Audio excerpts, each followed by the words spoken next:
ओम नमः शिवाय। हर हर महादेव। स्वागत है आप सभी का मेरे YouTube चैनल पर। आज मैं आपको सोमवार की कथा सुना रहा हूँ। सोमवार की इस कथा का श्रवण करने से धन प्राप्ति के, संतान प्राप्ति के योग बनते हैं और भोलेनाथ प्रसन्न होकर के मनवांछित फल प्रदान करते हैं। सबसे पहले भगवान का अभिषेक करें। अभिषेक करने के बाद में भगवान को पुष्प समर्पित करें, भगवान को खीर का प्रसाद चढ़ाएं, भगवान के सामने दीपक जलाएं, इस कथा का श्रवण करें। प्राचीन समय की बात है, एक साहूकार था, एक सेठ था जो कि भगवान शिव की नियमित रूप से आराधना किया करता था।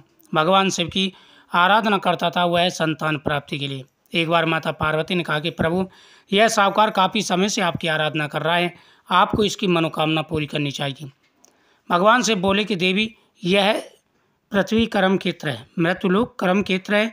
व्यक्ति जैसा कर्म करता है उसे वैसे ही फल की प्राप्ति होती है। यह संतान सुख के लिए मेरी पूजा कर रहा है, लेकिन इसके भाग में संतान का सुख नहीं है। माता पार्वती ने कहा कि प्रभु, जब इसके भाग में संतान का सुख नहीं है तभी तो आपकी पूजा कर रहा है, आपको इसकी मनोकामना अवश्य पूरी करनी चाहिए।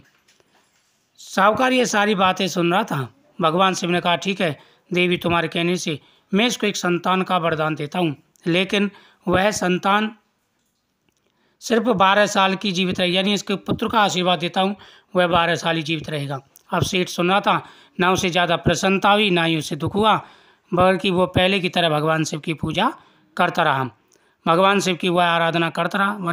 भगवान ने वरदान तो दिया, अब देखी जाएगी जितनी उम्र होगी।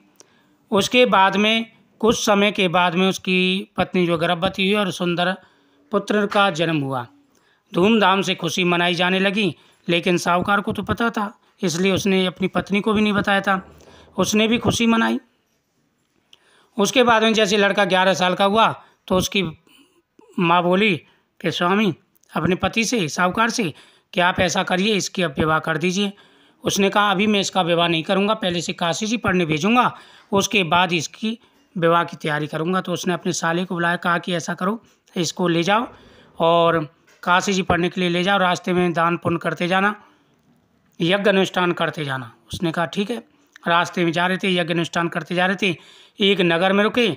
उस नगर की राजा की लड़की का विवाह था, लेकिन जो लड़का शादी के लिए आया था वो एक आंख से काना था। अब वो भगवान की कृपा से उसी धर्मशाला में वो बारात ठहरी थी, उसी में वो दोनों ठहर गए। अब जब लड़के के पिता की नज़र उस पर पड़ी साहूकार के बेटे पर, तो उसने उसे मामा को बुलाया, कहा कि मैं आपको बहुत सारा धन दूंगा, फेरों का काम करवा दीजिए। उसका मामा तैयार हो गया, उसके बाद फेरों का काम करवा दिया, लेकिन लड़के को यह बातें अच्छी नहीं लगी। उसने कहा कि इसमें लड़के का क्या कसूर है, उसे तो पता ही नहीं है कि उसके साथ विश्वासघात हो रहा है, और राजा को भी नहीं पता है, लड़के के पिता को। तो उसने लड़की के चुनरी के पल्ले पर लिख दिया, देखो मैं तो काशी जी पढ़ने जा रहा हूँ, मेरे साथ तुम्हारा विवाह हुआ, लेकिन जिसके साथ तुम्हें भेजेंगे उसके साथ तेरा विवाह नहीं हुआ और वो एक आंख से काना भी है, ऐसा उसने लिख दिया। अब वो चल दिए,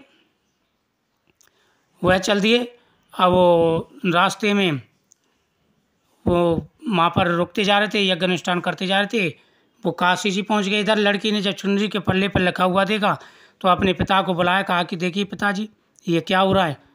पिता ने उसके ने बारात को वापस कर दिया और लड़के के पिता को जिसका डर था वही हुआ।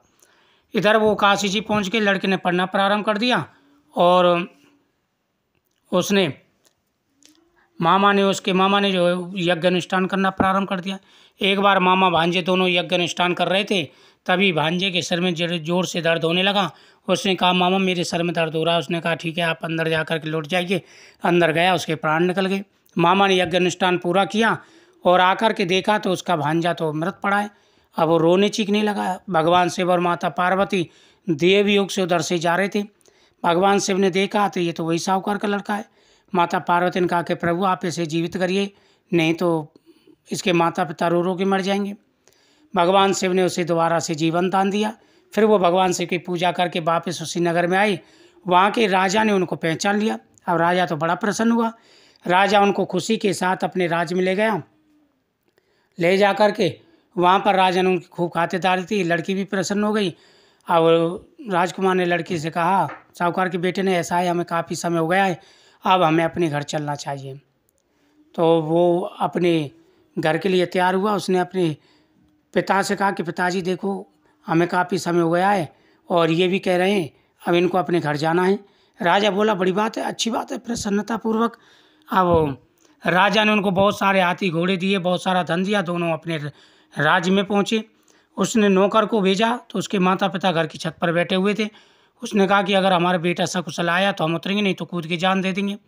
जब उसने नौकर के मुख से सुना तो उसे विश्वास नहीं हुआ, लेकिन जब खुद लड़का उनके सामने गया तो वह प्रसन्नता के मारे फूले नहीं समाई और खुशी खुशी नीचे आए और पुत्र को गले लगाया।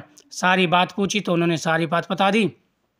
उसके बाद में आओ धूमधाम से वह भगवान शिव की पूजा करने लगे और पूरे नगर में पता चला तो सभी नगरवासी भगवान की पूजा करने लगे, आराधना करने लगे और हर मनोकामना उनकी पूरी हुई। तो भगवान शिव की इस कथा का श्रवण करने से हर मनोकामना पूरी हो जाती है। ओम नमः शिवाय।